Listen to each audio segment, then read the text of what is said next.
nome é César Barros Leal, ocupo a cadeira número 27 da Academia Cearense de Letras. Desde muito jovem, eu me interessei pelas letras. Quando tinha cerca de 16 anos, escrevi 2 livros, um romance sob o título O Vagamundo e um ensaio sob o título A Utilidade do Mal. Nunca os publiquei. Sempre entendi que eram arroubos da juventude e nunca os publiquei, apesar de esses livros receberem na época a chancela de vários escritores de nomeada do Ceará. Nessa época também escrevi contos, escrevi 8 ou 10 contos. Nunca mais os escrevi, mas esses contos foram premiados e foram publicados e, curiosamente, depois de décadas, eu estou resgatando 2 desses contos num livro intitulado A História de Emiliano e Outros Contos Infanto-Juvenis, que organizei recentemente com a advogada Márcia Sucupira, em homenagem à minha mãe, que foi contista, né? Foi ela que escreveu o conto sobre Emiliano. E esses 2 contos que eu publiquei quando era jovem, eles são republicados nesse livro. Quando eu tinha 13 anos de idade, papai se acercou a mim e disse: eu quero que você comece a ler. Eu vou indicar 3 livros, né, para você ler. Aí ele me indicou O Crime do Padre Amaro, né? O Crime do Padre Amaro, me indicou também A Cidade Antiga, do Fustel de Coulanges, né? E esses livros me despertaram muito, né? E a minha vida toda foi ler. Eu, aos 13 anos de idade, eu lia os clássicos. Eu era da época em que eu escolhia um autor e lia todas as obras do autor, né? Por exemplo, eu descobri Machado de Assis, li todos os livros de Machado de Assis. Descobri José de Alencar, li todos os livros de José de Alencar, né? Essa de Queiroz, li todos os livros. Era um rato de biblioteca, né? Basta saber que aos 13 anos de idade, eu decidi estudar línguas estrangeiras. Eu estudava simultaneamente inglês, francês, italiano, espanhol, alemão e esperanto. E, pasme, eu consegui concluir os cursos de todas essas línguas. E essas línguas fizeram para mim uma extraordinária diferença no curso de toda a minha vida. Consegui reunir tudo que o papai escreveu ao longo da vida dele, publiquei um livro, prometo não ficar calado. Mas fui mais adiante. Como ele era advogado, eu consegui resgatar uma ação que ele teve na Justiça Federal durante mais de 25 anos. Eu resgatei essa ação e fiz uma belíssima publicação. O livro que eu acabei de escrever sobre a creche tem um pouco da vida dele, né? Porque a creche tem o nome dele, é Creche Amadeu Barros Leal, é uma homenagem a ele. Mas entendendo que a homenagem que eu estava prestando ao papai era insuficiente, porque eu estava esquecendo a minha mãe, né, que foi contista, eu resolvi escrever 2 ou 3 livros sobre a minha mãe. Acabei de publicar um livro de depoimentos de toda a família, depoimentos sobre a minha mãe. E com a advogada Márcia Sucupira, organizei uma obra, eu já fiz referência a ela, sobre contos infantos juvenis, que deve estar sendo publicada até o final do mês de março, né? Reunindo contos, né? Que resgata a memória da minha mãe. Então, com isso, eu consigo resgatar a memória dos meus pais, do meu pai e da minha mãe. Se eu fundei uma creche com o nome do meu pai, agora eu pretendo também fundar uma segunda creche com o nome da mamãe. Eu sempre tive uma ligação muito estreita com 2 âmbitos da cultura, letras e direito. Eu me formei em letras e me formei em direito. Tenho um grande número de livros publicados na área de letras, né? Eu escrevi dicionários, escrevi gramáticas, né? E todos esses livros foram publicados, né? Escrevi contos contos, memórias. E na área jurídica escrevi dezenas de livros. Livros, alguns deles em conjunto com o professor Antônio Augusto Cansado Trindade, juiz da Corte Internacional de Justiça, e esses livros em português, francês, inglês, italiano, espanhol, livros que eram e são distribuídos aos alunos do curso brasileiro interdisciplinar em Direitos Humanos, que organiza em Fortaleza a cada 2 anos. Então, há um número muito grande de obras em conjunto, né, com vários parceiros amigos, entre eles, sobretudo, como eu referi, o professor Antônio Augusto Cansado Trindade. Mas há um grande número de livros que eu publiquei, individuais, né, em diferentes áreas, na área da criminologia, da vitimologia, direitos humanos, função social da propriedade, sistema penitenciário, menores infratores, adolescentes infratores. E esses livros são em grande número, efetivamente, né? Você me perguntaria como foi que eu entrei na Academia Cearense de Letras, e eu lhe conto uma história muito interessante. Na época, o presidente era o professor Cláudio Martins. E o doutor Cláudio Martins me chamou à casa dele. César, você poderia vir até a minha casa? Eu disse, claro. Lá eu estive e ele olhou e disse assim, César, eu gostaria que você fosse da Academia Cearense de Letras. Há uma vaga, né? E eu ficaria muito contente se você pudesse disputar essa vaga. Eu digo, professor Cláudio Martins, vamos fazer algo diferente? Eu vou voltar aqui amanhã à sua casa com vários livros que eu publiquei. O senhor vai lê-los, né, o que puder, e eu volto depois e o senhor vai me dizer 3 coisas. A primeira, se efetivamente eu tenho condições de ser da Academia Cearense de Letras. A segunda, se eu devo adiar esse sonho. E terceiro, se eu devo simplesmente esquecer da ideia, né? E eu voltei, né, e fiquei surpreso quando ele me disse, não, César, eu li parte das suas obras e realmente você tem condições de participar da disputa em relação a essa vaga. Foi assim que tudo começou, né? E o meu ingresso na Academia Cearense de Letras é toda uma história, porque eu disputei com a jornalista Adízia Sá, que na época era respeitadíssima, né, e continua sendo, né, com uma obra, né, composta de 7 ou 8 livros, e com um detalhe, tinha sido minha professora no curso de jornalismo para principiantes, que foi ofertado na sede da Associação Cearense de Imprensa e era coordenado pelo Sindicato de Jornalistas. E foi o curso precursor da Escola de Comunicação Social da Universidade Federal do Ceará. Então, eis que estou numa liça, numa disputa com a professora Adízia Sá. Mas há um detalhe importantíssimo nessa história.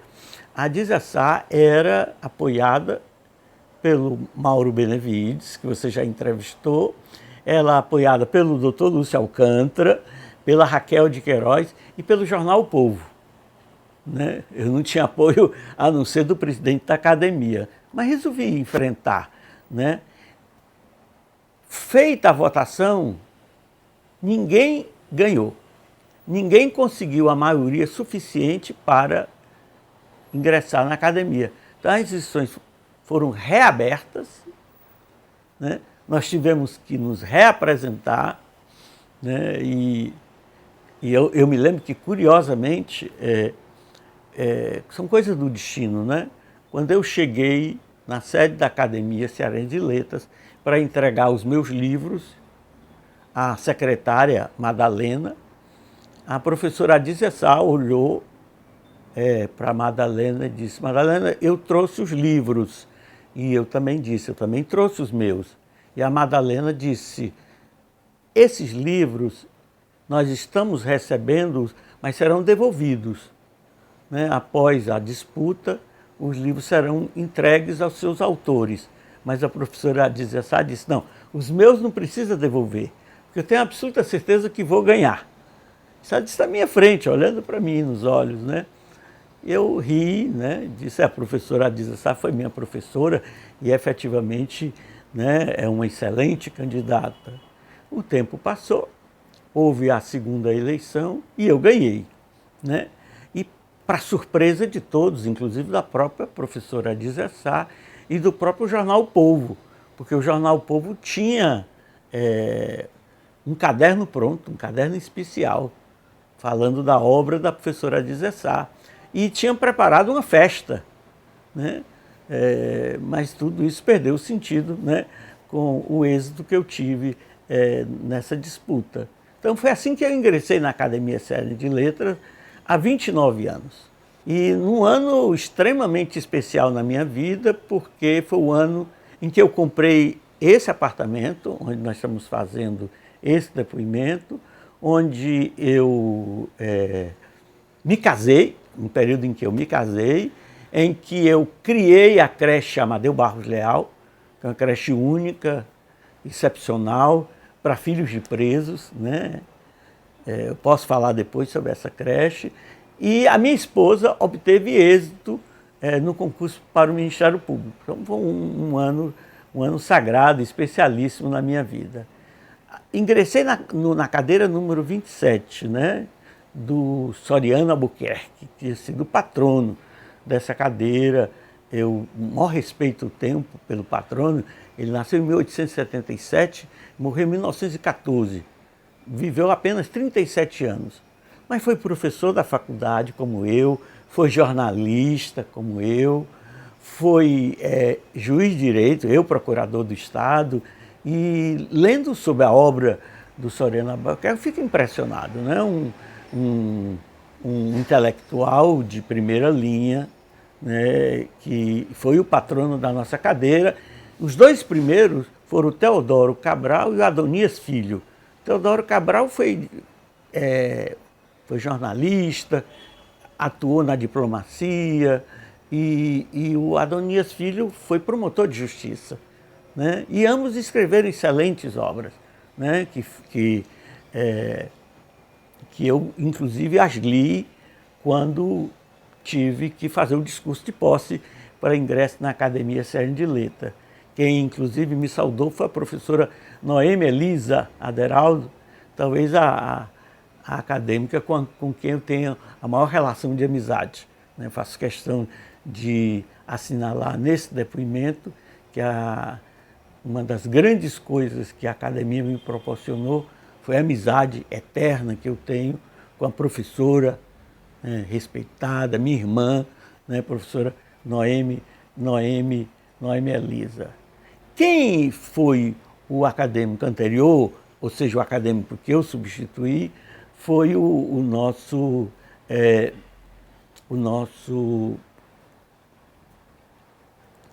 Duval Aires, né? Duval Aires. E a coincidência, o Duval Aires foi meu colega de trabalho. Eu comecei no jornalismo quando tinha 15 anos de idade. Eu fiz o curso de jornalismo com 15 anos de idade. E com 15 anos eu bati as portas do jornal Gazeta de Notícias e me ofereci para trabalhar. E fui aceito, né? Trabalhei como revisor, como colunista e tive o prazer de conviver, né, com o Duval Aires enquanto trabalhava na Gazeta de Notícias durante 3 anos. E veja só, anos depois eu o substituiria. E o Duval Aires é uma pessoa muito respeitada, né? Foi jornalista, foi escritor, não autodidata. Ele nunca teve formação universitária, mas tinha uma cultura fabulosa, né? Escreveu excelentes livros, O Amigo do Governador e tantos outros livros. E quem quiser ler sobre a obra do Duval Aires Filho, deve ler uma outra obra intitulada A Estrutura Desmontada, de F.S. Nascimento, que foi colega nosso da Academia Cearense de Letras e já faleceu. O S. Francisco de Nascimento foi um crítico literário de primeira ordem, e quem quer conhecer a obra ficcional e a obra poética de meu antecessor deve ler o seu livro A Estrutura Desmontada. E foi uma alegria total, né? Até porque, como eu lhe falei, ocorreu num ano especial na minha vida. A minha família vibrou, esteve presente, a minha esposa, todos comemoraram, celebraram o meu ingresso na Academia Cearense. Foi belíssimo, né? Foi uma cerimônia inesquecível, né? Com a participação que acabei de registrar da doutora Noemi Elisa, que me apresentou, com a presença de numerosos professores universitários. Eu simplesmente amei. Né? Um momento eu jamais esquecerei, o momento de ingresso da Academia Cearense de Letras, e que inclusive consta num livro que recentemente publiquei, intitulado Quando Recordar e Reviver Emoções. Esse livro traz vários discursos que eu fiz ao longo da minha vida, ao longo de 30 anos. Né? O primeiro discurso foi quando eu ainda era maçom, né? e fiz um discurso na maçonaria.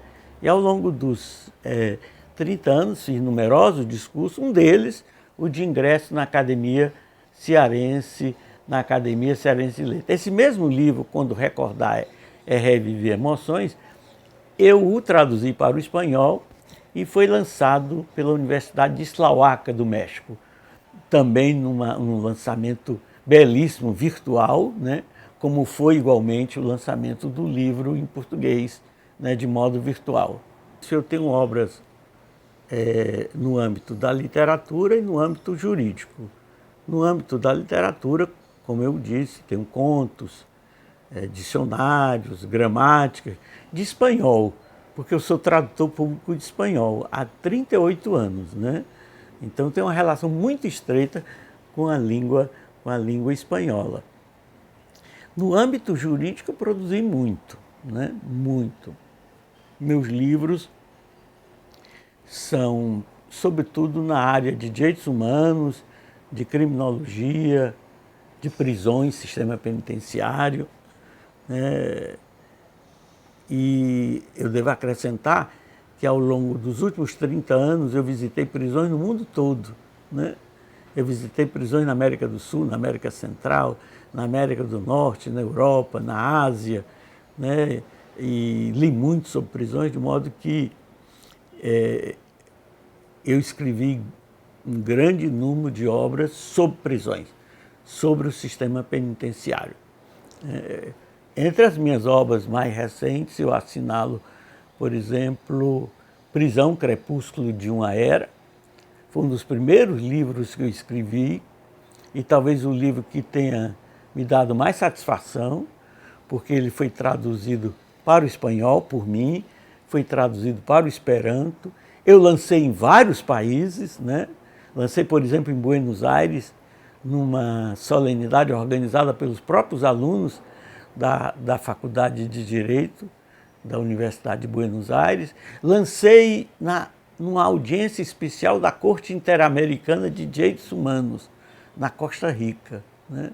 Então, Prisão, Crepúsculo de uma Era é um livro especial para mim. Mas outros tantos livros eu escrevi sobre justiça restaurativa, sobre vigilância eletrônica, né, dos apenados, sobre execução penal, sobre o aspecto sombrio da prisão.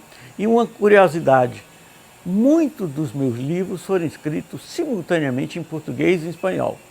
No meu computador à esquerda eu tenho duas telas, né? Então eu consigo produzir o mesmo livro em duas línguas diferentes. Boa parte dos livros que eu escrevi nos últimos 10 anos foram escritos simultaneamente em português e espanhol, né? Eu escrevendo ambos os livros.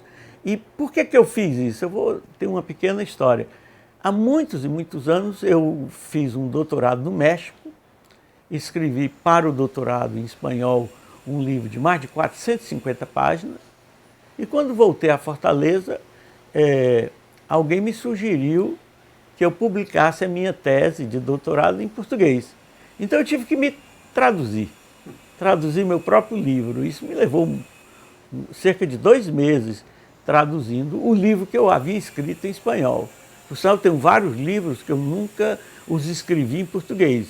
eu só os escrevi em espanhol ou em inglês, né? Tem livros também em inglês. Esse livro, Execução Penal na América Latina, foi a minha tese de doutorado na Universidade Nacional Autônoma do México. Quando eu voltei, eu tive que traduzi-lo para o português, né? E eu então decidi não ter mais esse problema, né? Eu digo, olha, levei 2 meses para traduzir um livro que eu havia escrito em espanhol. Então eu decidi que, a partir de então, eu escreveria os meus livros sempre em português e em espanhol, para não ter essa dificuldade. Simultaneamente. Simultaneamente, eu assim o fiz, né? E fantástico, né? Porque eu consigo publicar no Brasil, a editora que publica os meus livros é a editora Juruá, tem sido sempre assim nos últimos anos, e no México é a editora Porúa, que é a maior editora jurídica da América Latina, né? Inclusive a editora que publicou também o livro em espanhol da minha filha Larissa, que é outra história muito interessante, né? Então, tem sido sempre assim. Agora mesmo eu terminei de escrever um livro que é jurídico também, que é a relação entre direito e literatura, né? E escrevi esse livro, já entreguei à editora Juruá. A editora Juruá já me enviou há 2 dias, né, uma carta comunicando a aprovação pelo Conselho Editorial. E estou esperando o prólogo do mesmo livro em espanhol que está sendo redigido por um professor da Espanha, porque a minha pretensão também é lançá-lo no México. Por que México? México foi e continua sendo a minha segunda pátria. Para você ter uma ideia, eu estive no México 54 vezes. São muitas viagens, né? 54 viagens que fiz à cidade do México. E eu fiz doutorado, fiz pós-doutorado no México. Tenho 12 livros publicados naquele país, né? 5 pela editora Porúa, 2 pelo Instituto Nacional de Ciências Penais, 3 pela Universidade de Islahuaca, onde eu vou com frequência para dar palestras, e outros 2 publicados por 2 outras universidades mexicanas. É a minha segunda pátria, eu adoro ir ao México, né? E estou sempre publicando naquele país. Fortaleza tem dezenas de academias, né? Mas uma academia se destaca, que é a Academia Cearense de Letras, né? É a academia ao qual eu pertenço. Eu pertenço a uma outra academia na qual eu ingressei muito antes da Academia Cearense de Letras, que é a Academia de Ciências Sociais. Mas eu não pretendo ingressar em nenhuma outra academia, né? Pertencer à Academia Cearense de Letras é suficiente, pelo nível daqueles que participam, né, como membros efetivos, pela história, pela contribuição inestimável que a Academia Cearense de Letras tem dado à cultura cearense desde a sua fundação e que continuará dando, agora sob a presidência do professor Lúcio Alcântara, né, que está oferecendo a chance, inclusive, de expandir, né, a imagem da academia para o exterior, porque é fundamental que os jovens conheçam a academia, conheçam a história da academia e, quem sabe, mais adiante, né, busquem ingressar nela, compor os seus quadros. Eu me dirijo particularmente aos jovens, aqueles que estão tendo a chance de nos ouvir, nós que compomos a Academia Cearense de Letras, chamando a atenção de cada um de vocês para a importância da literatura, para a importância do estudo, para a importância de ler livros, né? E de sonhar. É preciso, paralelamente à ideia de estudar, de ler, de sonhar com o ingresso futuro numa academia como a nossa, né? Eu creio que seria muito importante que os jovens, por exemplo, pudessem visitar a nossa instituição, pudessem conhecer a obra daqueles que compõem a Academia Cearense de Letras, né? E assim possam se sentir estimulados a ingressar na nossa academia. A grande parte dos acadêmicos hoje já tem uma boa idade, né? certamente em breve tempo nós seremos substituídos, sobretudo por vocês, jovens, né? Cabe a vocês a responsabilidade, o peso de dar sequência, de dar continuidade a essa obra produzida por dezenas e dezenas de intelectuais ao longo de mais de 100 anos da história da nossa academia. Fica aqui o nosso chamamento, né, para que vocês leiam, para que vocês estudem, para que vocês produzam e mais adiante pleiteiem uma vaga na Academia Cearense de Letras.